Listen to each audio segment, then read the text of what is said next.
तो देखो, सबसे पहले एडिमा के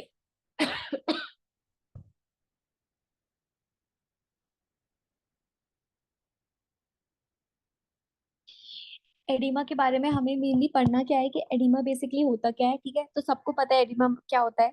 तो अगर हम डेफिनेशन के हिसाब से देखेंगे ना, तो इट इज, ये आप लोग लिखते जाना, abnormal, सारे पॉइंट्स नोट करना है इसके, ठीक है, क्योंकि ये है नहीं उसके अंदर। abnormal and excessive accumulation of, mic mute कर लीजिए जिसका भी माइक अनम्यूट है, फ्री फ्लूइड इन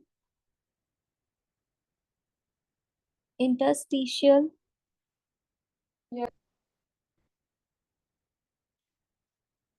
एक second,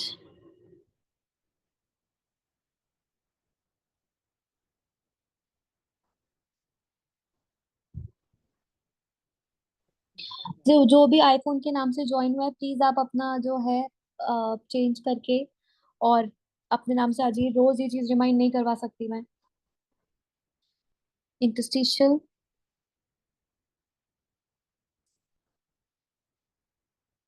tissue space and serous cavities, ठीक है। तो एडिमा की डेफिनेशन क्या है? It is abnormal and excessive accumulation of free fluid in interstitial tissue spaces and serous cavities, ठीक है। ये इसकी डेफिनेशन है। हाउएवर डेफिनेशन हमारे इतने काम की नहीं है, हमें इसके बेसिकली पढ़ना क्या है कि इसका पैथोजेनेसिस कैसा होता है, ठीक है, और टाइप्स कौन कौन से होते हैं। ठीक है, तो ये डेफिनेशन नोट कर ली सबने? लिखता है। माइक म्यूट कर लीजिए, और डेफिनेशन नोट कर ली सबने? It is abnormal and excessive accumulation of free fluid in जी ma'am. interstitial tissue spaces and serous cavities. अब इसमें क्या है, देखो, अरीमा जो है, माइक प्लीज म्यूट कर लीजिए सब लोग। अब इसमें क्या होता है ना कि देखो, जो एडिमा होता है वो दो टाइप का होता है यूजुअली, मतलब लोकेशन के हिसाब से दो टाइप का होता है। एक तो क्या, एक हो गया लोकलाइज्ड, और एक हो गया जनरलाइज। सबको पता होता है ये। जनरलाइज को ही हम और क्या बोलते हैं? एनासार्का और ड्रॉपसी, ठीक है। लोग एडिमा दो तरीके का होता है, लोकलाइज्ड और जनरलाइज्ड। लोकलाइज्ड मतलब किसी स्पेसिफिक टिश्यू या स्पेसिफिक ऑर्गन में एडिमा हो गया। जनरलाइज्ड का मतलब क्या हुआ? पूरी बॉडी में एडिमा हो गया। और उसका ही एक और टर्म है एनासार्का और ड्रॉपसी, ठीक है। ये तो मतलब फालतू की बातें थी। फालतू की बात एज इन कि मतलब ये सबको ही पता होता है, इसके अंदर कुछ एक्स्ट्रा नहीं है। लेकिन हमें क्या पढ़ना है इसका, कि एडिमा जो होता है वो बनता होता कैसे, उसका मेन पैथोजेनेसिस, कि एडिमा जनरेट कैसे होता है। तो क्योंकि क्वेश्चन जो है वो एज इट इज इनके फैक्टर्स पे पूछा है कि कौन कौन से फैक्टर्स हैं वो एडिमा कॉज करते हैं। अच्छा, एक मिनट रुकना बस।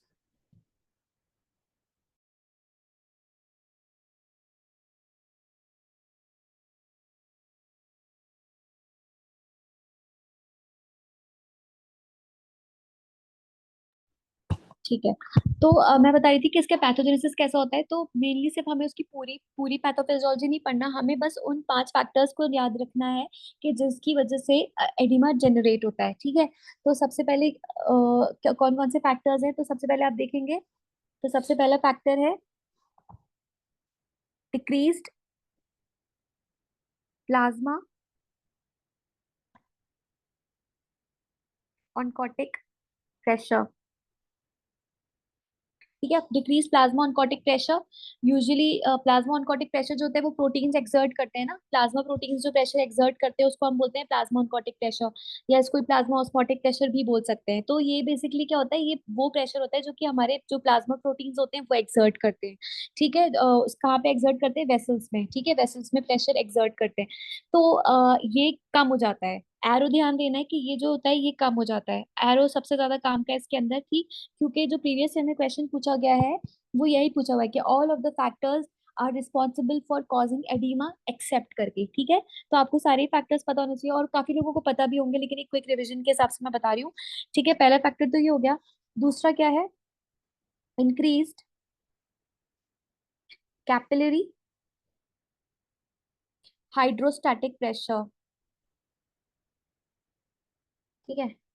हाइड्रोस्टैटिक प्रेशर मतलब जो प्रेशर एक्सर्टेड बाय वाटर या जो फ्लूइड है वो तो, ये जो होता है ये कैपिलरी हाइड्रोस्टैटिक प्रेशर जो होता है ये इंक्रीज हो जाता है।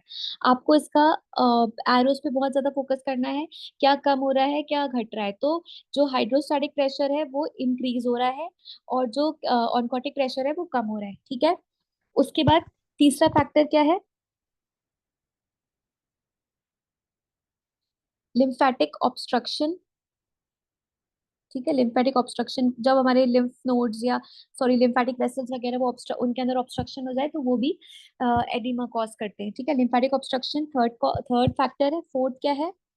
इंक्रीज्ड, माइक म्यूट कर लीजिए। कैपिल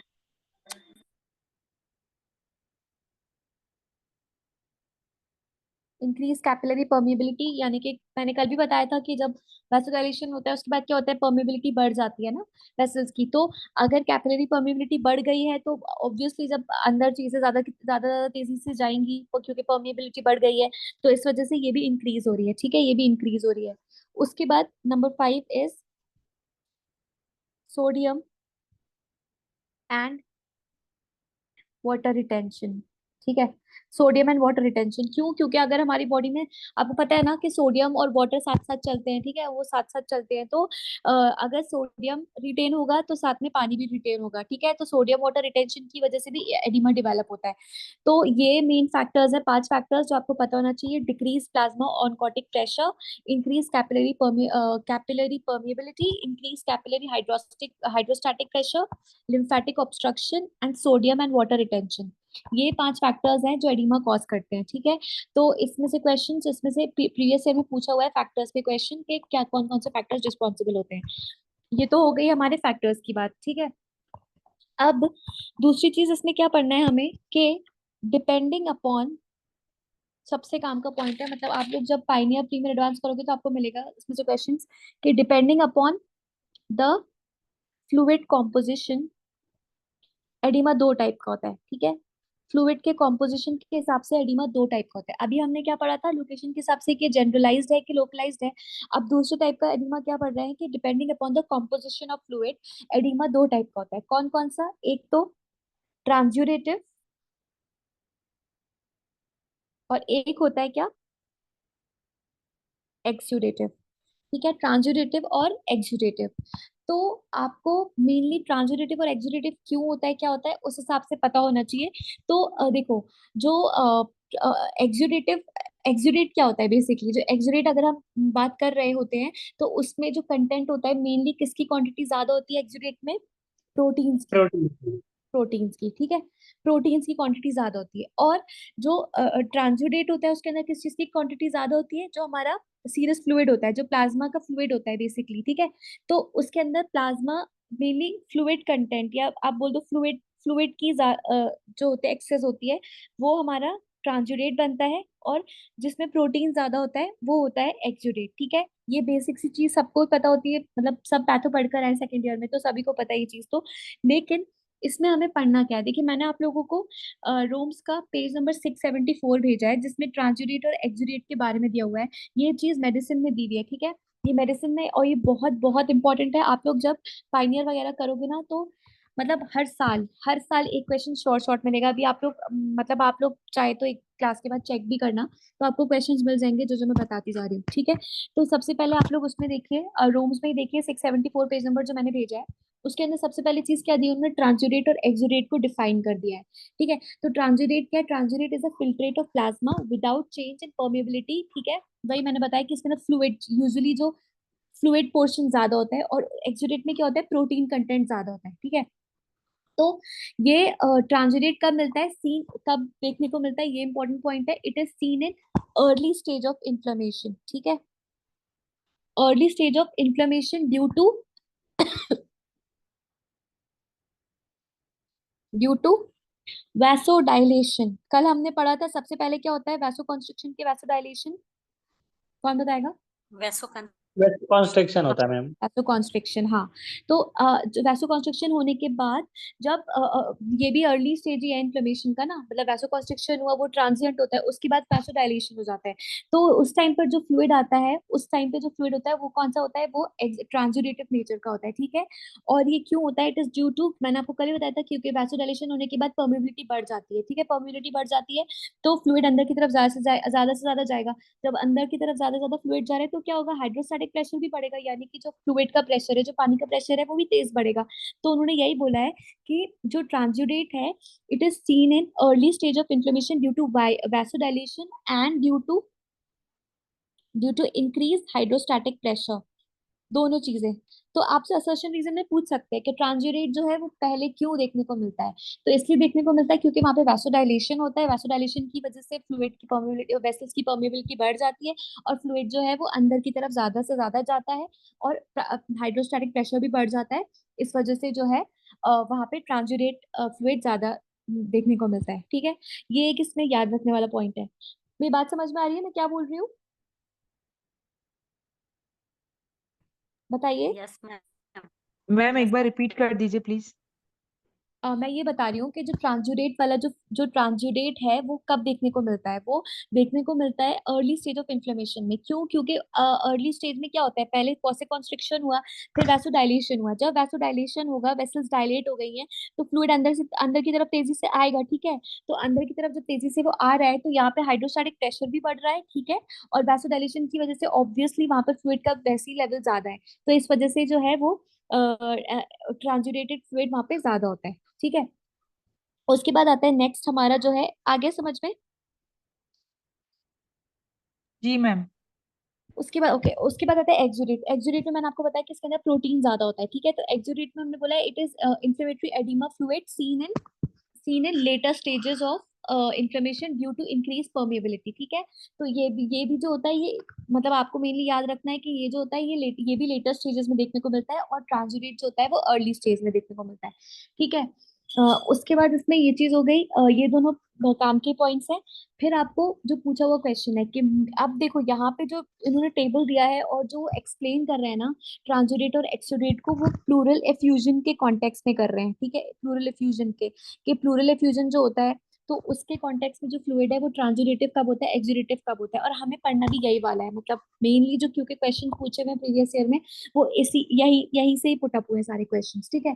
तो अब आप क्या लिखा हुआ है नेक्स्ट पॉइंट उसके अंदर, कि मिक्स्ड प्लूरल इफ्यूजन कौन सी कंडीशन में। मिक्स्ड प्लूरल इफ्यूजन का मतलब क्या हुआ, कि जो फ्लूइड है वो एक्सुडेट प्लस ट्रांसुडेट दोनों नेचर का होगा, ठीक है। तो वो कौन कौन सी कंडीशन में पाया जाता है, वो पाया जाता है किसमें, मिक्सेडिमा में, पल्मोनरी एम्बोलाई में, पेरिकार्डियल डिजीजेस में, सार्कोइडोसिस एंड अमालोइडोसिस। ये सारे एग्जांपल्स आपको एकदम टिप्स होने चाहिए, सब बहुत बहुत इंपॉर्टेंट है, क्योंकि ट्रांसुडेटिव और एक्सुडेटिव पे ना आपको प्रीवियस ईयर में बहुत क्वेश्चंस मिलेंगे।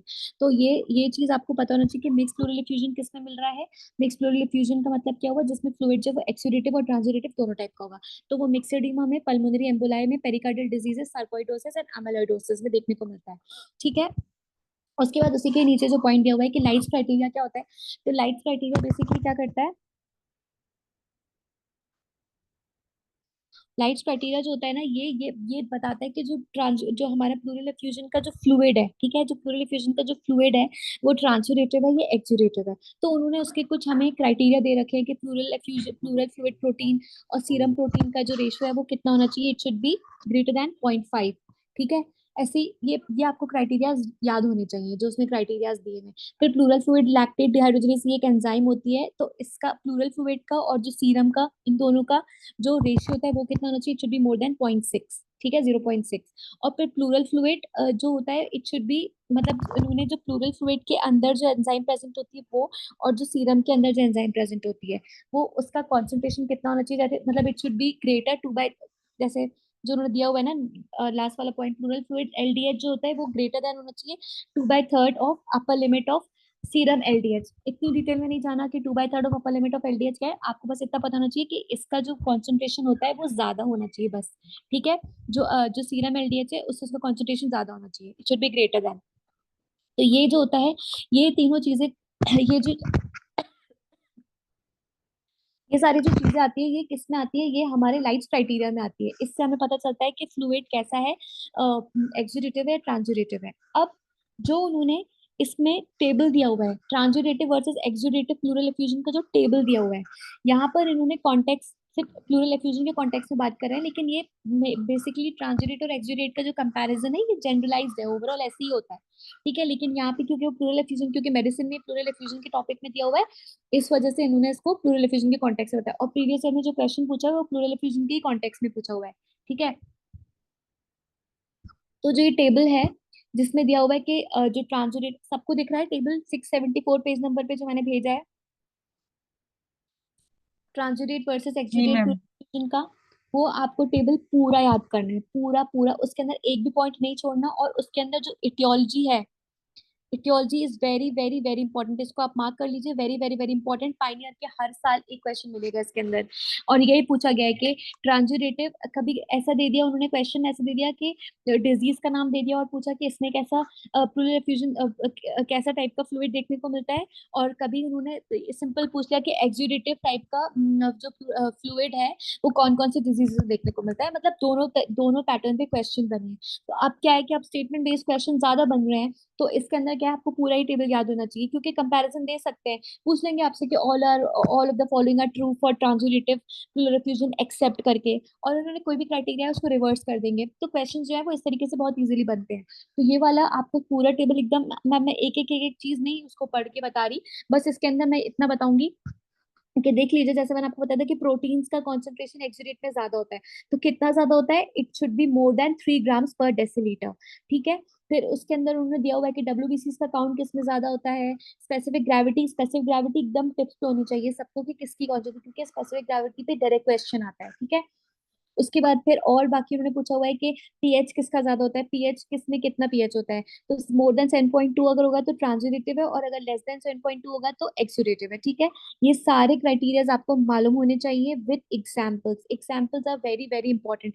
पूछ सकते हैं आपसे कि कैंसर में कौन सा टाइप का फ्लूइड देखने को मिलेगा, तो कैंसर में कौन सी कंडीशन, कौन सा टाइप का फ्लूइड देखने को मिलेगा, जब भी मेलिग्नेंसी टर्म आ जाए, कहीं का भी कैंसर आए, मतलब आपको उन्होंने सिर्फ मेलिग्नेंसी लिखा हुआ है यहाँ पे, लेकिन कहीं का भी कैंसर स्पेसिफाई करके पूछा जाए कि इसमें कौन सी टाइप का फ्लूइड देखने को मिलेगा, तो it is exudative in nature. ठीक है, लिखा हुआ है वहां पे। मेरी बात समझ में आ रही है मैं क्या बोल रही हूँ? एक्सुडेटिव और जी ट्रांसिडेटिव मैम। की जो इटियोलॉजी है मैं वो बता रही हूँ आपको। इटियोलॉजी में सारे सारे जो डिजीजेस हैं वो सबके नाम पता होने चाहिए। ठीक है, all the examples are very very important. जैसे पूछ सकते हैं पल्मोनरी एम्बोलिज्म पे पूछा हुआ क्वेश्चन है। ठीक है, उसके बाद नेफ्रोटिक सिंड्रोम पे पूछा हुआ क्वेश्चन है, और मुझे ऐसा ध्यान आ रहा है कि मेलिग्नेंसी पे भी पूछा हुआ क्वेश्चन है। पाइनियर उठा के देख लेना तो क्वेश्चंस मिल जाएंगे आपको। ठीक है, क्लास के बाद सब लोग पाइनियर चेक कर लेना। तो ये चीज जो है, ये पेज नंबर 674 का जो टेबल है, this is very very very important, आपको सबको याद होना चाहिए ये। ठीक, उसके बाद आ जाइए, देखो 675 जो पेज नंबर है, 675 पेज नंबर पे जो हाई पॉइंट्स दिए हुए, specific gravity of oedema versus Asiatic fluid का उन्होंने वो दिया है आपको, कंपैरिजन दिया है कि ट्रांसुडेट की स्पेसिफिक ग्रेविटी कितनी होती है और एक्सुडेट की कितनी होती है। ठीक है, सब पूरे याद होने चाहिए। ट्रांसुडेटिव की स्पेसिफिक ग्रेविटी कितनी है, it should be less than 1.012, और एक्सुडेट की कितनी है, मोर देन 1.02। ठीक है, तो ये चीज पता होनी चाहिए। स्पेसिफिक ग्रेविटी ऑफ यूरिन पे भी डायरेक्ट क्वेश्चन है। ठीक है, जो लिखा हुआ है लास्ट पॉइंट है स्पेसिफिक ग्रेविटी ऑफ यूरिन, तो ये पूछा हुआ क्वेश्चन है प्रीवियस ईयर्स में। फिर specific gravity of hydrated fluid, जो हाइड्रेटेड सिस्ट होती है उसमें जो हाइड्रेटेड फ्लूइड होता है उसकी स्पेसिफिक ग्रेविटी कितनी होती है वो भी आपको याद होनी चाहिए। Specific gravity of effusion fluid, उसमें भी ट्रांजिट और एक्सिडेट की उन्होंने आपको वैल्यूज दी हुई है, वो याद होनी चाहिए सबको। ठीक है, कोई ऐसा है क्लास में जिसको मेरी बात नहीं समझ में आ रही? सबको आ रहा है समझ में? ये सब लर्निंग वाले पोर्शंस हैं, सब सब आपको याद ही करना है। बस मैं आपको बता दे रही हूँ कि क्या क्या पढ़ना है, क्योंकि इन इन चीजों पे क्वेश्चन पूछा हुआ है। ठीक है, उसके बाद आता है दूसरा हमारा क्या, एसाइटिक फ्लूइड, जहाँ पे लिखा हुआ है पेज 675 का फोटो भेजा है ना मैंने आपको, एसाइटिक फ्लूइड। एसाइटिक फ्लूइड में भी उन्होंने बता दिया कि म्यूसिनस एसाइटिस जो है वो कौन कौन सी डिजीज में देखने को मिलता है। ठीक है, तो इट इज स्यूडोमिक्सोमा में। ये सारे हाई पॉइंट्स सिर्फ रटने के हैं, सब सब पता होना चाहिए आपको कि किसके एग्जाम्पल में क्या क्या आ रहा है, ठीक है। जैसे इन्होंने एक ये चीज इसके अंदर दी हुई कि ascites due to portal hypertension is diagnosed by SAAG concentration, ठीक है। तो अगर अगर क्या होता है इसके अंदर, ई क्या होता है, एक मिनट, अभी भी कोई आ रहा है यार। जो पॉइंट दिया हुआ है ना कि ascites due to portal hypertension is diagnosed by SAAG concentration, ठीक है। अगर एसएजी कंसंट्रेशन 1.1 है तो अगर ये एक प्रोटीन होता है, ठीक है। इससे हम सीरम एल्ब्यूमिन लेवल को वो करते हैं, सीरम एल्ब्यूमिन का कंसंट्रेशन चेक करते हैं, ठीक है। तो अगर इसका कंसंट्रेशन अगर मोर देन 1.1 है तो ये क्या इंडिकेट करेगा, ये इंडिकेट करेगा जो एसाइटिस हो रहा है वो किसकी वजह से हो रहा है, वो पोर्टल हाइपरटेंशन की वजह से हो रहा है, ठीक है। If the concentration is more than 1.1, this is very very important point, तो ये याद होना चाहिए। आ गया पॉइंट समझ में कि अगर हमें ये पता करना है कि जो एसाइटिस है, एसाइटिस अगर पोर्टल हाइपरटेंशन की वजह से हो रहा है कि नहीं हो रहा, तो अगर आप उसको कैसे चेक करते हैं, तो एक तरीका होता है सीरम एल्ब्यूमिन कॉन्सेंट्रेशन, जिसको हम एसएजी बोलते हैं। उससे क्या होता है कि हम एसएजी चेक करेंगे, अगर एसएजी मोर देन 1.1 है, अगर एक 1.1 से ज्यादा है, तो जो एसाइटिस का कॉज है वो क्या है, इट इज पोर्टल हाइपरटेंशन, ठीक है। और अगर 1.1 से जो है वो ज्यादा नहीं है, कम है, तो फिर एसाइटिस का कॉज कुछ और होगा, ठीक। बात समझ आ गई सबको? सो रहे हैं क्लास में सब कि मैं अपने आप से बातें कर रही हूँ, क्या हो रहा नहीं है? मैम, समझ में आ रहा है। सबको आ रहा है समझ में? एक दो कोई आ रहा है बस? इतने सारे स्टूडेंट्स हैं लेकिन एक दो ही बोलते हैं बस। एनीवेज, बाकी और जो हाई पॉइंट्स है, overall most common cause of pleural effusion क्या होता है, it is congestive heart failure, ये भी पता होना चाहिए आपको, ठीक है। उसके बाद ये पूछा हुआ है कि most common cause of exudative pleural effusion in developing countries क्या होता है, टीबी होता है, ठीक है। एक्सीडेटिव प्लूरल एफ्यूजन का मोस्ट कॉमन कॉज क्या होता है, टीबी होता है डेवलपिंग कंट्रीज में। फिर ये पूछा हुआ क्वेश्चन है कि लो लो ग्लूकोज एक्सुडेटिव फ्लूइड, मतलब जो एक्सुडेटिव फ्लूइड जिसके अंदर लो ग्लूकोज होता है, तो वो कौन कौन से डिजीजेज में मिलता है। तो आपको सारे एग्जांपल्स पता होना चाहिए, बैक्टीरियल इन्फेक्शंस में, एम्पाइमा में, ठीक है। वो एम्पाइमा है, एम्फाइसेमा नहीं है, ध्यान दीजिएगा इस बात को, ठीक है। एम्पाइमा है, एम्पाइमा अलग चीज होती है। एम्पाइमा का मतलब क्या होता है, प्लूरल कैविटी में पस आ जाना, ठीक है। और emphysema is a different disease.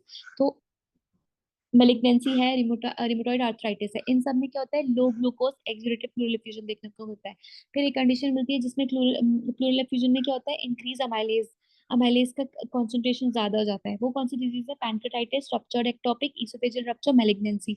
Roams वालों ने एक ट्रिक भी बना के दी है, प्रेम करके, प्रेम करके ट्रिक है, किस चीज की है वो, इंक्रीज अमाइलेज कंटेंट। तो pancreatitis, ruptured ectopic, oesophageal rupture and malignancy, ठीक। सब लिखा हुआ है हाई पॉइंट में, इसलिए मैं ज्यादा ज्यादा उसको सिर्फ पढ़ के बता दे रही हूँ कि क्या क्या आपको याद करना है। फिर काइलस प्लूरल एफ्यूजन का मतलब क्या हुआ, काइलस का मतलब क्या होता है, बलगम का जमा। बलगम से ज्यादा अगर हम, मतलब बलगम तो यूनानी के हिसाब से बोलोगे आप, लेकिन अगर आप उसके हिसाब से बोलोगे तो it is related with lymph, ठीक है। हाँ, तो यहाँ पे काइलस प्लूरल एफ्यूजन कब होगा, जब थोरैक्सिक डक्ट में ऑब्स्ट्रक्शन हो जाएगा, क्योंकि सबको पता है थोरैक्सिक डक्ट क्या होती है, सबसे बड़ी चैनल लिम्फेटिक डक्ट होती है, ठीक है। कितनी लेंथ होती है उसकी, 18। 45 सेंटीमीटर। 45 सेंटीमीटर बिल्कुल, ये 18 सबको इंच। पता है। और बिल्कुल, और कौन कौन सी चीजों की 45 सेंटीमीटर होती है, एनाटॉमी चल ही रही है आप लोगों की। Femur spinal cord.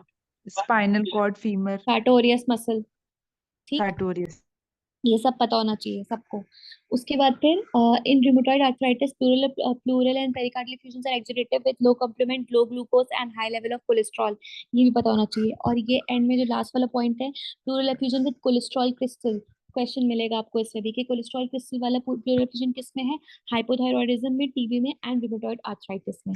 ये अलग अलग उन्होंने टाइप्स बता दी कि प्लूरल एफ्यूजन में अलग अलग उसके जो, मतलब जो उसकी कैटेगरीज होती है कि किसमें ग्लूकोज ज्यादा होता है, किसमें अमाइलेज ज्यादा होता है, किसमें कोलेस्ट्रॉल ज्यादा होता है, उस सब के एग्जाम्पल्स आपको पता होने चाहिए, ठीक है। उसके बाद आता है क्या, लास्ट पॉइंट यहाँ पे लिखा हुआ है 675 पेज नंबर पे, that is transcellular fluid. Transcellular fluid का मतलब क्या हुआ, वो फ्लूइड जो कि उन स्पेसेस में होता है which are line by epithelial spaces. तो एपिथेलियल स्पेसेस से कौन कौन सी कैविटीज लाइन होती है, सबको मालूम है, कोई ऐसा है जिसको नहीं पता?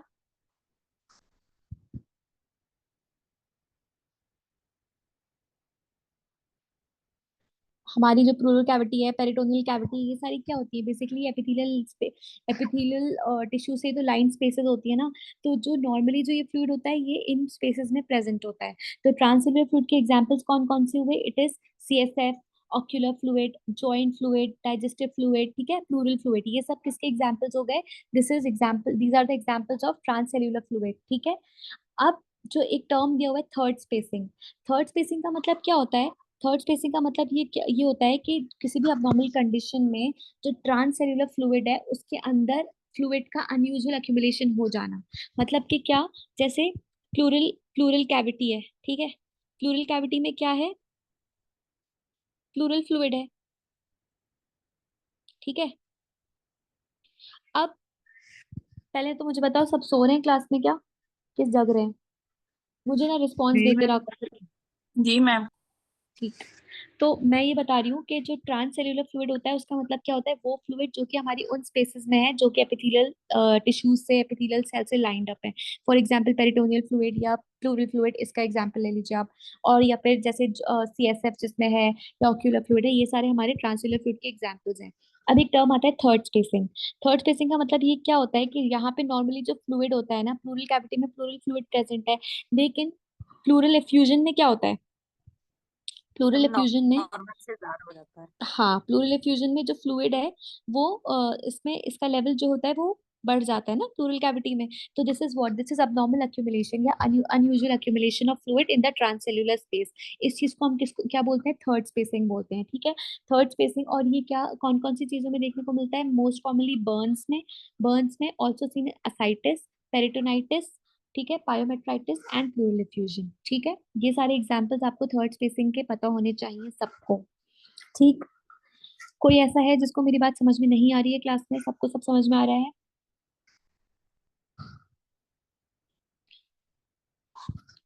देखो कोई रिस्पॉन्स ही नहीं। जी मैम, आ रहा है मैम। बस आपको एक एक दो कोई आ रहा है, बाकी और कोई नहीं है? एनीवेज, अब ये तो हमारा एडिमा का टॉपिक था, हमें इतना ही पढ़ना था एडिमा में। अब हम आते हैं वुंड हीलिंग वाले टॉपिक पे। देखो वुंड हीलिंग का मैंने आप लोगों को फोटो भेजा हुआ है, ठीक है। एडिमा का टॉपिक कंप्लीट हुआ। एडिमा में मैंने आपको उसकी डेफिनेशन बताई, उसके दोनों टाइप्स बता दिए, ठीक है, कॉज के हिसाब से, लोकेशन के हिसाब से, उसके फैक्टर्स बता दिए। फिर हमने जो उसके एग्जीक्यूटिव और ट्रांजिटिव है उसको डिस्कस किया। इतना ही पूछते हैं क्वेश्चन अभी तक, जितना भी जो प्रीवियस ईयर पैटर्न रहा है इतना ही है उसके अंदर और कुछ अलग से नहीं है। अब आप लोग देखिए, मैंने आप लोगों को वुंड हीलिंग का भी पेज नंबर भेजा हुआ है, ठीक है। वुंड हीलिंग जो है ये 311 पेज से शुरू होता है। तो सबसे पहले मैं आपको बता दूं, वुंड हीलिंग में जो क्वेश्चन आया था 2021, 2022, 2023, तीनों साल लगातार क्वेश्चन आए इस टॉपिक से। This is very very very important topic, ठीक है। और सारे क्वेश्चन जो हैं, जितने भी क्वेश्चन हैं वो रोम से ही बने हुए हैं, ऐसा नहीं है कि मतलब कोई अलग से आया हो, बाहर से नहीं आया, ठीक है। और 2021 में तो 2 क्वेश्चन आए थे इसमें से, और 2022 में भी, उसमें भी 2 क्वेश्चन आए थे वुंड हीलिंग वाले टॉपिक से, ठीक है। तो थोड़ी सी आंखें खोल लीजिए सब लोग, उसके बाद हम इसको कवर करते हैं। तो देखो, आप लोग ने जनरल सर्जरी में वुंड हीलिंग पढ़ा ही होगा। वुंड हीलिंग का टॉपिक जनरल सर्जरी में पढ़ा होगा, उसके अंदर उसमें भी कुछ कुछ चीजें रिलेटेड हैं, और कुछ कुछ चीजें जो है मैंने मतलब SRBs और हर्शमोन दोनों से क्रॉस चेक करी है।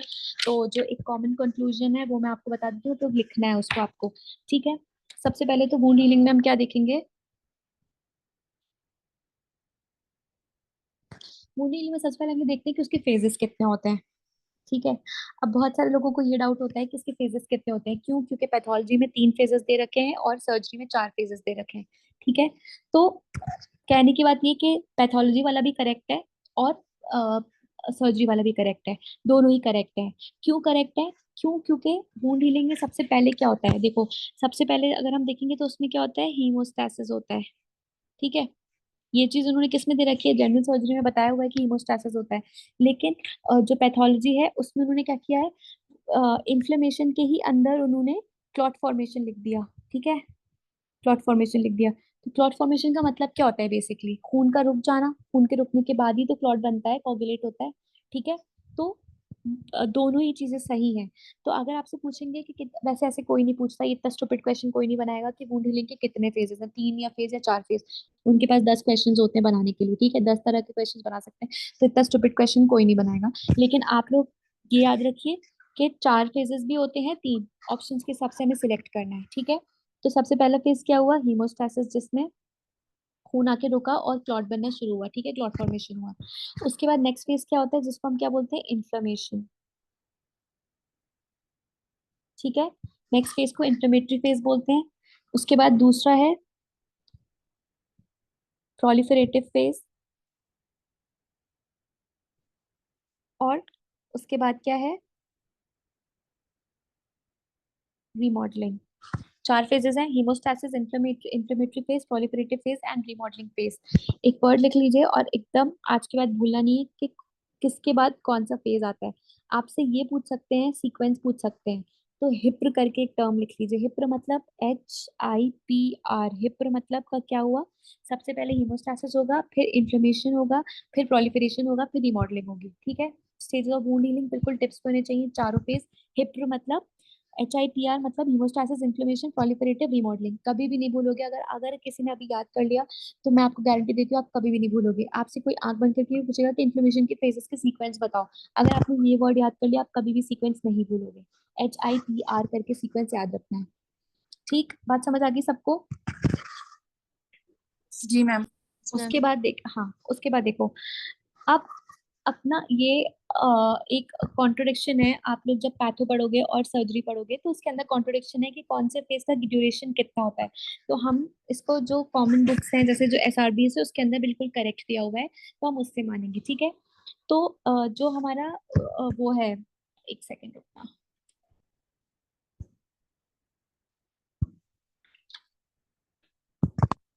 ठीक है। तो उन्होंने हीमोस्टैटिक फेज का तो कोई भी वो नहीं दिया कि हीमोस्टैटिक फेज कितने ड्यूरेशन तक होता है, तो उसको छोड़ो क्योंकि वो बहुत ही मतलब बहुत ही शॉर्ट ड्यूरेशन का होता है। ट्रांजिएंट फौरन आके, जैसे वुंड होता है, इंजरी होती है, वुंड होता है तो फौरन ब्लड क्लॉट होना शुरू हो जाते हैं ना, तो उसका ड्यूरेशन नहीं दिया हुआ।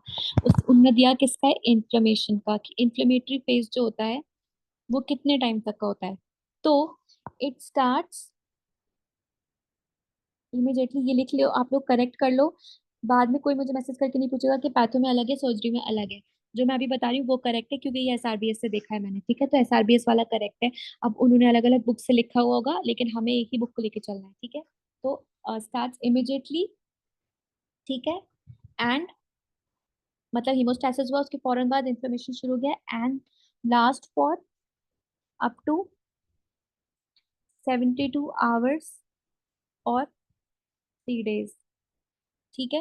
इन्फ्लेमेटरी फेज कब तक होता है, it starts immediately and last for up to 72 hours और 3 days तक, ठीक। बात समझ आ गई सबको। उसके बाद फिर ये वाली चीज तो हो गई, ये आप लोग इसको नोट कर लीजिएगा। तो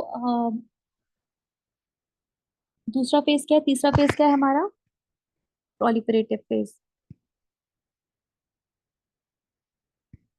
प्रोलिफरेटिव फेज जो है उसको ही हम क्या बोलते हैं, एक तो कोलेजन या फिर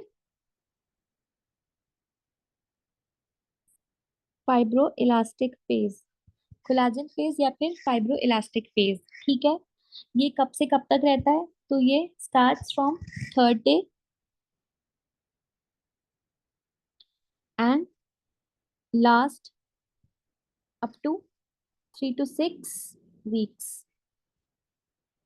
जो प्रोलिफरेटिव फेज है उसको ही हम लोग कोलेजन और फाइब्रोइलास्टिक फेज भी बोलते हैं, ठीक है। या तो कोलेजन फेज या फाइब्रोइलास्टिक फेज कुछ भी बोल दीजिए। और दूसरी चीज इसके अंदर, ये होता कब से कब तक है, 3rd day से लेके लास्ट 3 to 6 weeks तक रहता है, ठीक है। आप लोग जब देखोगे, मैंने आपको जो फोटो भेजा हुआ है उसमें 311 पे देखा हुआ है, तो इसके अंदर क्या क्या इवेंट्स लिखे हुए हैं, जितने भी इवेंट्स लिखे हुए हैं ना वो आपको याद होने चाहिए। क्या इवेंट्स लिखे हुए हैं, कि एक तो डिपोजिशन ऑफ ग्रैन्युलेशन टिश्यू हो रहा है प्रोलिफरेशन फेज में, ठीक है। और टाइप 3 कोलेजन का, टाइप 3 जो कोलेजन है वो जो है वो डिपॉजिट हो रहा है, ठीक है। और टाइप 3 कोलेजन कौन सी कार्टिलेज में मिलता है, बताओ, सो रहे हैं क्लास में सब। टाइप 3 कोलेजन, कोलेजन टाइप 3 कौन सी कार्टिलेज में मिलता है, मैम इलास्टिक में। और बाकी, बाकी सब में इलास्टिक में मिलता है, यू श्योर। मैम टाइप 2 जो होता है वो हाईलाइन और इलास्टिक में मिलता है, और टाइप 1 जो होता है वो फाइब्रो में मिलता है। वेरी गुड, यही चीज सुनना चाह रही थी मैं। सिर्फ एक ही इंसान है जो जगह हुआ होता है क्लास में प्रॉपर तरीके से। एनीवेज, तो मैं ये बोल रही हूँ आपको कि ये जो प्रोलिफरेशन फेज है इसमें जो इवेंट्स दिए हुए हैं वो आपको सारे इवेंट्स पता होने चाहिए कि एंजियोजेनेसिस यानी कि ब्लड वेसल्स का जो फॉर्मेशन है, ब्लड वेसल्स का formation, fibroblastic tissues, granulation tissues, ये कौन से फेज में आके जो है वो कौन से फेज में इनका वो हो रहा है, फॉर्मेशन हो रहा है, तो वो सब प्रोलिफरेशन फेज में होता है, ठीक है। और वुंड कॉन्ट्रैक्शन होता है, इसके अंदर मायोफाइब्रोब्लास्ट बनते हैं, ठीक है। और delayed healing in vitamin C and copper deficiency, अगर अगर विटामिन सी या कॉपर की डेफिशिएंसी होती है तो प्रोलिफरेशन में जो होता है हीलिंग में डिले हो जाता है, ठीक है। जो पेज नंबर 311 है उसके पॉइंट्स में रीड करी प्रोलिफरेटिव फेज के सारे इवेंट्स आपको याद होने चाहिए, ठीक। उसके बाद नेक्स्ट आ जाइए पेज 312 पे। तो इसमें एक और फेज बच रहा है ना हमारा, रीमॉडलिंग फेज जो है उसी को हम क्या बोलते हैं, मैच्योरेशन फेज। और ये कब से कब तक होता है, ये 6 वीक से लेकर it can to last up to 6 months to 1 to 2 years, यानी कि 6 हफ्ते से लेके 6 महीने से 1-2 साल तक चलता है, 6 महीने से या 1-2 साल तक चलता है रिमॉडलिंग का जो फेज होता है, ठीक है। उसके बाद इसमें कौन कौन से इवेंट्स होते हैं रिमॉडलिंग वाले फेज में, एक्स्ट्रा सेल्यूलर मैट्रिक्स का डिपोजिशन होता है, जो ईसीएम है वो क्या एक्स्ट्रा सेल्यूलर मैट्रिक्स का डिपोजिशन होता है। और जो टेंसाइल स्ट्रेंथ है, टिश्यू की जो टेंसाइल स्ट्रेंथ है वो प्रॉपर रीगेन हो जाती है, ठीक है। और type 1 tissue remodelling, type 3 collagen is replace by type 1 collagen, ठीक है। ये बहुत इंपॉर्टेंट पॉइंट है, टाइप 3 कोलेजन प्रोलिफरेटिव फेज में मिलता है। और जो हमारा रिमॉडलिंग वाला फेज है उसमें टाइप 1 जो 3 है वो चेंज हो जाता है टाइप 1 कोलेजन से, ठीक। ये याद रखने वाला पॉइंट है। और अगर जिंक की डेफिशिएंसी होगी तो इसमें क्या होगा, डिलेड हीलिंग होगी, मतलब रिमॉडलिंग जो है वो सही से नहीं हो पाएगी अगर जिंक की डेफिशिएंसी होगी। बात समझ आई सबको, क्या बोला मैंने? मैम हाँ, मैम ये 17th एडिशन में करेक्शन हुआ क्या, maturation 1 week to more than 6 months लिखा हुआ है हाँ, रीमॉडलिंग का? हाँ, वो 16th में भी करेक्शन ही है, वही मैंने आपको बताया कि पैथोलॉजी और सर्जरी में अलग अलग ड्यूरेशन लिखे हुए हैं, लेकिन ये सर्जरी वाला करेक्ट है, ठीक है। तो जो मैंने आपको करेक्शन बताया वही उसको लिख लीजिए, जो ड्यूरेशन मैंने बताया वही नोट कर लीजिए आप लोग, ओके मैम, ओके। ठीक है। अच्छा, तो ये तो हो गए हमारे वुंड हीलिंग के फेजेस, बताया मैंने आपको कि वुंड हीलिंग के 4 फेजेस होते हैं, हीमोस्टैसिस, इन्फ्लेमेशन, प्रोलिफरेशन, रीमॉडलिंग। उसके बाद मैंने आपको उसके ड्यूरेशन बता दिए, उसमें कौन कौन से इवेंट्स होते हैं हमें, मैंने वो बता दिया। अब क्या होता है, बहुत बहुत काम की चीज सुनो सब लोग ध्यान से, कि जो हीलिंग होती है सब वुंड की जो हीलिंग होती है वो कितने टाइप की होती है, ठीक है। मेजरली जो होती है, मेजरली अगर हम बोलेंगे तो 2 टाइप की हीलिंग होती है, एक तो प्राइमरी यूनियन होता है, ठीक है, और एक होता है सेकेंडरी यूनियन, ठीक है। प्राइमरी यूनियन को हम क्या बोलते हैं, फर्स्ट इंटेंशन, ठीक है। मैंने आपको फेजेस बता दिया, अब मैं आपको टाइप्स ऑफ हीलिंग बता रही हूँ कि हीलिंग 2 टाइप की होती है, एक तो है प्राइमरी हीलिंग, प्राइमरी इंटेंशन, और सेकेंडरी, और दूसरी की होती है सेकेंडरी इंटेंशन, ठीक है। ये 2 टाइप की मेन हीलिंग के नाम बताया मैंने आपको। और एक और चीज होती है जिसको हम क्या बोलते हैं, tertiary intention, which is also known as, कौन बताएगा, ऑल्सो कॉल्ड एज, पढ़ के आए हो आप लोग जनरल सर्जरी में, ऐसा नहीं है कि नहीं पढ़ा हुआ।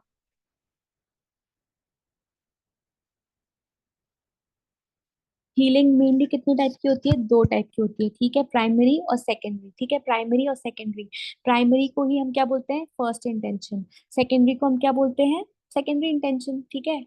और जो थर्ड टर्शरी इंटेंशन होता है, यानी कि जो थर्ड टाइप की हीलिंग होती है वो basically primary delayed primary intention ही कहलाते हैं। Tertiary intention is also known as delayed primary intention.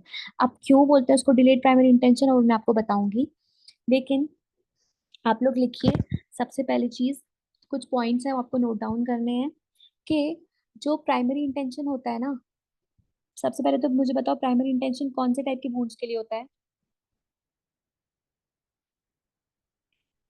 Surgical wound. ऐसे वुंड्स, हाँ, ऐसे वुंड्स जो कि क्लीन इंसाइज्ड वुंड्स होते हैं ना, क्लीन इंसाइज वुंड्स या सर्जिकली इंसाइज वुंड्स, जिनके अंदर जिनकी जो मार्जिन होती जिनकी जो मार्जिन होती हैं उनको उनको अपोज करना, यानी कि उनको जोड़ना जो होता है वो आसान होता है ना। प्राइमरी इंटेंशन उन्हीं वुंड्स में होता है जिनके अंदर क्लीन कट इंसाइज मार्जिन होती है। मतलब जैसे सपोज किसी को यहाँ पे लीनियर स्कार हो गया, लीनियर इंजरी हुई है, इंसिजर हो गया, तो हम इसकी मार्जिन को एक दूसरे में आपस में स्यूचरिंग कर सकते हैं ना, जोड़ सकते हैं ना अच्छे से। तो उन वुंड्स के लिए होता है clean cut, clean incise wound के लिए, सर्जिकली इंसाइज वुंड के लिए होता है प्राइमरी इंटेंशन। ठीक है, उन वुंड्स में पाया जाता है ये वाली हीलिंग। मेरी बात समझ में आ रही है? मैं क्या बोल रही हूँ, मेरी बात समझ में आ रही है कि नहीं आ रही, पहले मुझे बताओ। Yes ma'am. Yes ma'am. आपको पता होना चाहिए कि प्राइमरी वुंड जो है वो प्राइमरी इंटेंशन कौन से टाइप की वुंड्स के लिए होता है, उन टाइप की वुंड्स के लिए होता है जिनकी मार्जिन हम इजीली अपोज कर सकते हैं। ठीक है, और जो सेकेंडरी हीलिंग होती है, जो सेकेंडरी इंटेंशन होता है, यानी सेकेंडरी टाइप का जो वुंड, मतलब क्या बोलेंगे उसको यार, सेकेंडरी यूनियन जो होता है वो कौन से वुंड्स के लिए होता है? ऐसे वुंड्स के लिए होता है जो कि जिनके अंदर बहुत ज्यादा मतलब जो बहुत ही ओपन ओपन जिनके अंदर लार्ज डिफेक्ट होता है, यानी कि इन्फेक्शियस वुंड। हाँ इन्फेक्शियस वुंड भी बोल सकते हो, यानी कि और ऐसे वुंड जिनके अंदर एक्सटेंसिव लॉस ऑफ टिश्यूज हो, एक्सटेंसिव लॉस ऑफ सेल हो। यानी कि सपोज किसी को ऐसा इस तरीके की इंजरी हुई है, ठीक है, तो क्या हम इसकी मार्जिन को सूचरिंग कर सकते हैं? या हमारे लिए पॉसिबल है? नहीं, हम इसमें सूचरिंग नहीं करते, रादर देन हम क्या करते हैं, वुंड्स को ओपन छोड़ देते हैं। ठीक है, तो wounds are left open in secondary union में, सेकेंडरी इंटेंशन में वुंड्स आर लेफ्ट ओपन, और जो प्राइमरी इंटेंशन होता है उसमें वुंड्स को हम यूजुअली सूचर करते हैं। ठीक है, अब देखो, इसके अंदर आपको ये पता होना चाहिए कि जो प्राइमरी इंटेंशन होता है और जो सेकेंडरी इंटेंशन होता है उसमें इवेंट्स कौन कौन से होते हैं। ठीक है, तो ये आप लोग लिख लीजिए, इवेंट्स ऑफ प्राइमरी इंटेंशन और सेकेंडरी इंटेंशन लिखना है आपको। सबसे पहले सबसे पहले क्या होगा, इनिशियली प्राइमरी का बोल रही हूँ, पहले मैं लिखते जाइए। प्राइमरी में सबसे पहले क्या होता है, इनिशियल हीमोरेज होता है। ठीक है, इनिशियली हीमोरेज हुआ, उसके बाद number 2 is acute inflammatory response आया। ठीक है, प्राइमरी इंटेंशन के इवेंट्स बता रही हूँ मैं आपको, इवेंट्स ऑफ प्राइमरी इंटेंशन क्यों बता रही हूँ, मुझे मजा नहीं आ रहा बताने में, 2021 में क्वेश्चन पूछा हुआ है। ठीक है, एज इट इज क्वेश्चन पूछा हुआ है, इसलिए बता रही हूँ। ठीक है, तो प्राइमरी इवेंट्स में प्राइमरी यूनियन के कौन कौन से इवेंट्स होते हैं? सबसे पहला इनिशियली हिमोरेज हुआ, second is acute inflammatory response, यानी कि ऑफ कोर्स हिमोरेज हुआ फिर इन्फ्लेमेशन हुआ, सबको पता है। ठीक, नंबर 3 इज एपिथेलियल चेंजेस आए वहां पे। ठीक है, अभी एपिथेलियल चेंजेस कैसे क्या आते हैं वो जो टेबल बना हुआ है, अभी हम उसको भी कवर करेंगे, लेकिन अभी आप बस इवेंट्स नोट करिए। ठीक, उसके बाद क्या हुआ, नंबर 4 इज ऑर्गेनाइजेशन, यानी कि वहां पे मायोफाइब्रोब्लास्ट वगैरह आए और टिश्यूज का, सेल्स का ऑर्गेनाइजेशन हुआ। ठीक है, ऑर्गेनाइजेशन हुआ। फिर नंबर 5 इज फ्यूचर ट्रैक बना। फ्यूचर ट्रैक मतलब कुछ नहीं है, जब जो फ्यूचरिंग करते हैं उस पे ही, मतलब बेसिकली उसी से ही रिलेटेड है ये, कि जो प्राइमरी वुंड है वहां पे हम फ्यूचरिंग इजीली कर सकते हैं क्योंकि वहां पे एक प्रॉपर ट्रैक होता है, यानी कि एक इंसिजन प्रॉपर बना हुआ होता है, तो दैट इज फ्यूचर ट्रैक। ठीक है, तो सबसे पहले क्या हुआ, इनिशियल हीमोरेज हुआ, फिर अक्यूट इन्फ्लेमेटरी रिस्पॉन्स आया, फिर एपिथेलियल चेंजेस हुए, ऑर्गेनाइजेशन हुआ और फ्यूचर ट्रैक्स बने। ठीक, आया समझ में यहाँ तक? ये आपको सिर्फ इवेंट्स पता होने चाहिए। ठीक, जी मैम। उसके बाद हाँ सेकेंडरी सेकेंडरी यूनियन के इवेंट्स नोट करिए।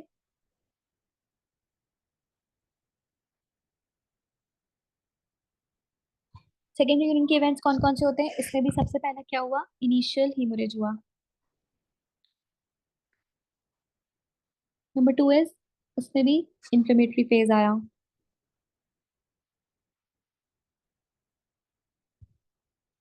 ठीक, नंबर 3 इज इसमें भी एपिथेलियल चेंजेस हुए। इनिशियल हीमोरेज हुआ, इंफ्लेमेटरी फेज आया, फिर एपिथेलियल चेंजेस हुए, फिर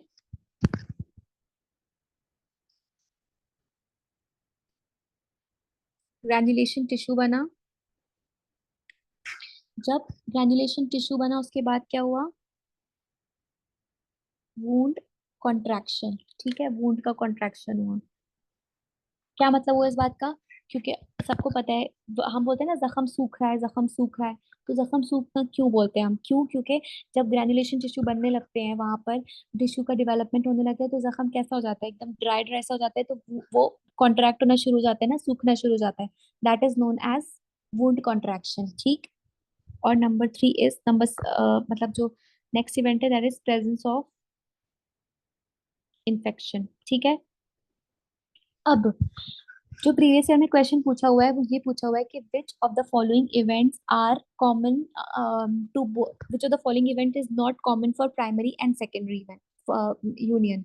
मतलब प्राइमरी और सेकेंडरी यूनियन में कौन से इवेंट जो होते हैं वो कॉमन नहीं होते। जो चीज मतलब सिर्फ प्राइम सेकेंडरी में देखने को मिलती है, प्राइमरी में देखने को नहीं मिलती। तो वूंड कॉन्ट्रैक्शन,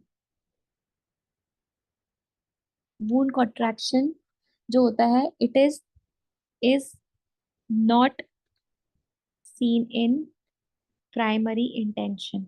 ये एज इट इज क्वेश्चन रोम्स का बना हुआ है। अब लोग ये बोलते हैं, बहुत से लोग ये बोलते हैं कि रोम से क्वेश्चंस नहीं बनते या रोम्स में नहीं आता। तो आप पेज नंबर 312 पे चेक करिए, मैंने आपको फोटो भेजा हुआ है। उसमें जो उन्होंने हीलिंग दे रखी है, प्राइमरी और सेकेंडरी हीलिंग दे रखी है, तो उन्होंने हीलिंग बाय सेकेंड इंटेंशन में बताया, रीयूनियन होता है, लार्ज वुंड बनता है, granulation tissue and vessels are formed and wound contraction mediated by myofibroblast, which और ब्रैकेट में क्या लिखा है, which is not seen in primary intention.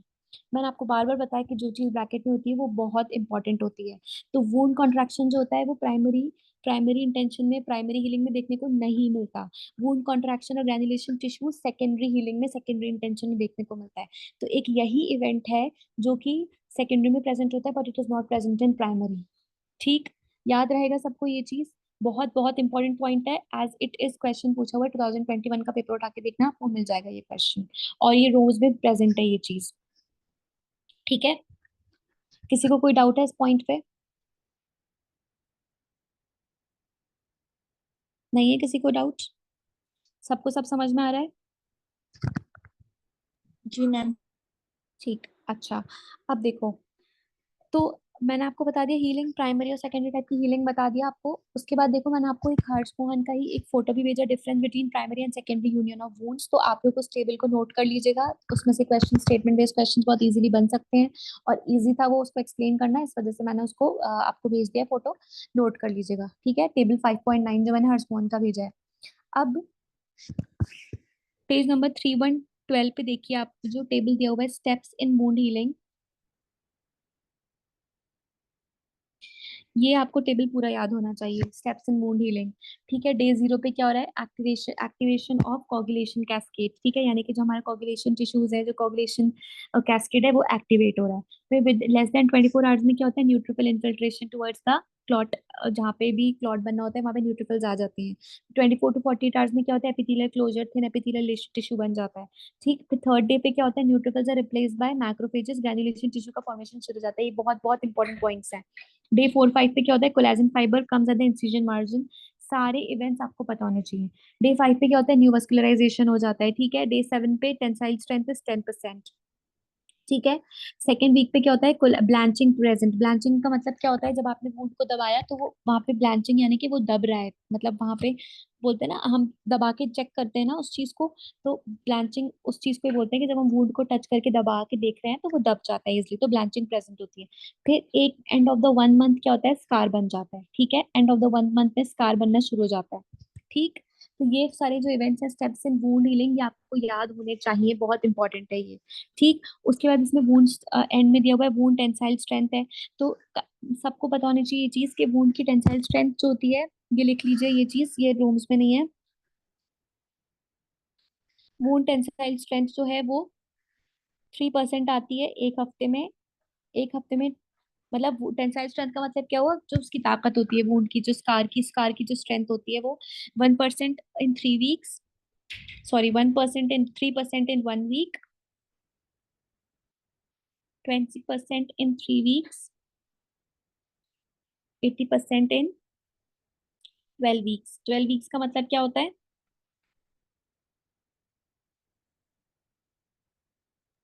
2.5 to 3 months। 3 months. ठीक है। तो ये पे लिखा हुआ है इसमें भी कि जो टेंसाइल स्ट्रेंथ है वो 70 to 80% 3 मंथ्स तक, यानी कि 12 वीक्स तक वो 70 to 80% आ जाती है। 100% कभी भी अचीव नहीं होती। ठीक है। ये आपको सारे पॉइंट्स इसके पता होने चाहिए। उसके बाद जो एक टेबल बना हुआ है स्कार फॉर्मेशन, हाइपरट्रोफाइड स्कार और किलोइड का, तो इस टेबल से 2022 में पूछा हुआ क्वेश्चन है। माइक म्यूट करिए सब लोग, बस खत्म ही हो रही है क्लास। 2022 में पूछा हुआ क्वेश्चन है। कैसे पूछा हुआ क्वेश्चन है? जो रिस्क फैक्टर्स है उसमें क्या पूछा था उन्होंने, क्या पूछा था क्वेश्चन कि किलोइड किस में ज्यादा कॉमन होता है, मेल्स में कि फीमेल्स में। सर की टेस्ट सीरीज में एज इट इज क्वेश्चन था, ठीक है, जो रिपीट, मतलब मैं बता रही हूँ कि टेस्ट सीरीज के क्वेश्चन कभी कभी एज इट इज रिपीट हो जाते हैं। तो जो आप पूरे इसके डिफरेंशिएटिंग पॉइंट्स आप लोगों ने सर्जरी में भी पढ़े होंगे कि किलोइड कैसे बनता है, ठीक है। इसको मैं एक एक चीज को इलेबोरेट नहीं करी, आपको ये टेबल पूरा रटा हुआ होना चाहिए, क्योंकि किलोइड और हाइपरट्रोफिक स्कार पे क्वेश्चन हर 1-2 साल के गैप पे आते ही हैं, ठीक है। तो इसके अंदर आपको इसका कोलेजन कौन सा प्रेजेंट होता है ये पता होना चाहिए, फाइब्रोब्लास्ट किस में ज्यादा होते हैं किस में कम होते हैं ये पता होना चाहिए, ठीक है। स्कार्स किस में कैसे बनते हैं, साइट क्या होती है, किलोइड कहाँ पे बनता है, हाइपरट्रोफिक स्कार कहाँ पे बनता है, और रिस्क फैक्टर्स में फीमेल्स में क्या कॉमन होता है। तो जो किलोइड होता है वो फीमेल्स में कॉमन होता है, यही क्वेश्चन पूछा था, ठीक है। उसके बाद फिर जो किलोइड होता है वो अपीयर विद इन 1 मंथ, ठीक है, और ये appear with more than 3 months, ठीक। उसके बाद इसमें दोनों में ट्रीटमेंट क्या होता है, इंट्रालीजनल स्टेरॉइड इंजेक्शन लगता है, ट्रीटमेंट ऑफ चॉइस दोनों का सेम रहता है। तो ये चीज आप लोग ने जनरल सर्जरी में भी पढ़ी हुई होगी, इसलिए मैं इसको यहाँ पे इतना ज्यादा टाइम नहीं दे रही, ठीक। बात समझ में आ गई सबको? अब एक चीज मैंने आपको ग्रुप पे भेजी हुई है, SRBS का एक फोटो भेजा हुआ है जिसमें factors affecting wound healing, factors affecting wound healing वाला जो टॉपिक है वो आपको खुद याद करना है उसको, ठीक है। सारे फैक्टर्स जितने दिए हुए हैं सबको मैंने भेजा हुआ है, दिख रहा है सबको? जो मैंने फैक्टर्स अफेक्टिंग वुंड हीलिंग का एक पेज स्क्रीनशॉट भेजा हुआ है।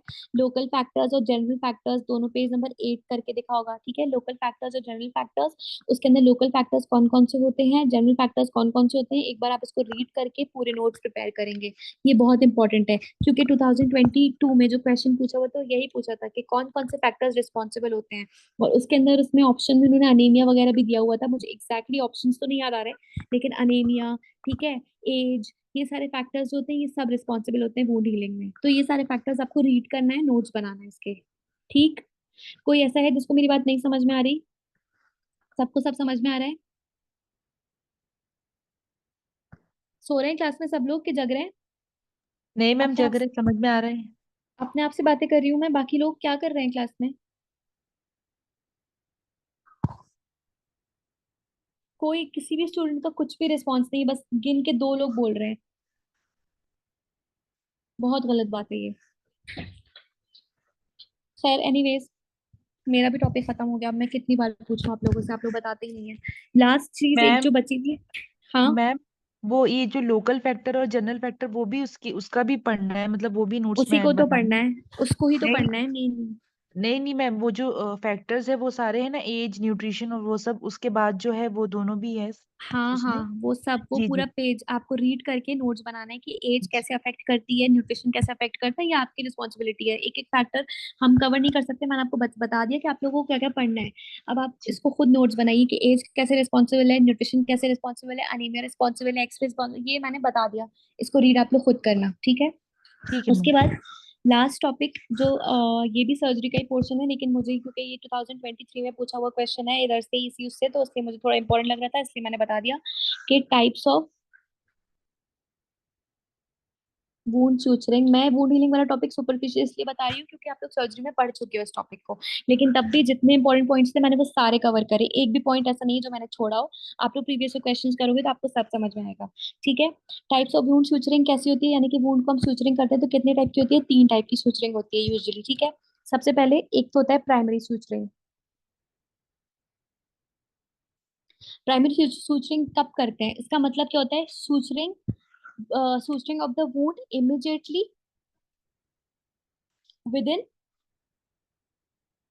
6 आवर्स, ठीक है। प्राइमरी सूचरिंग का मतलब क्या हुआ, इमीडिएटली विद इन 6 आवर्स के अंदर हमें सूचरिंग करनी, उसको हम बोलते हैं प्राइमरी सूचरिंग, ठीक है। जो क्वेश्चन आया था वो शायद सेकेंडरी सूचरिंग पे आया था, मुझे एग्जैक्ट क्वेश्चन नहीं याद आ रहा, पेपर उठा के देखना तो मिलेगा आपको क्वेश्चन, ठीक।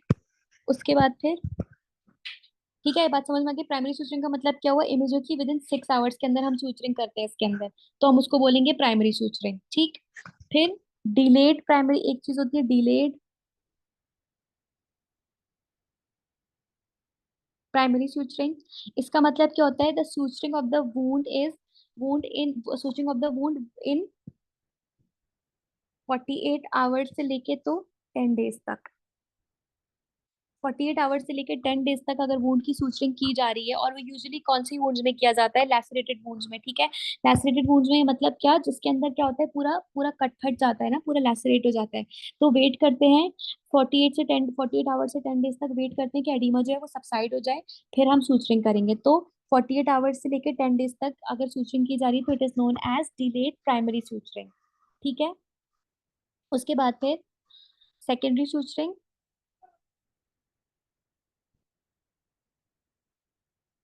means suturing of the wound in 10 to 14 days और later, यानी कि अगर 10 to 14 days हो या उसके बाद जो suturing की जा रही है, it is known as secondary suturing, ठीक है।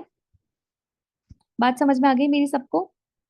तो ये आपको टाइप्स ऑफ suturing का मैंने आपको एसआरबीस का स्क्रीनशॉट दिया हुआ है, उसको नोट कर लीजिएगा, ये भी इंपॉर्टेंट है, पूछ सकते हैं इसमें से। बाकी और जो रूम्स का और जो है ग्रोथ फैक्टर्स हैं, और मैंने 312 इसके अंदर 313 और 312 और 31 जो पेज नंबर्स भेजे हैं उसमें सिर्फ जो 313 के हाई पॉइंट्स हैं वो रीड कर लीजिएगा। बाकी जो एक पूरा टेबल है tissue mediators according to wound repair, ये सब पढ़ने की जरूरत नहीं है। अगर आप जो बहुत ज़हीन है खुद से पढ़ना चाह रहा है, जिसको याद हो जाए, वो कर भी सकता है, लेकिन वो होता नहीं है याद, तो इसलिए उतना ही पढ़िए जितना हमारे काम का हो।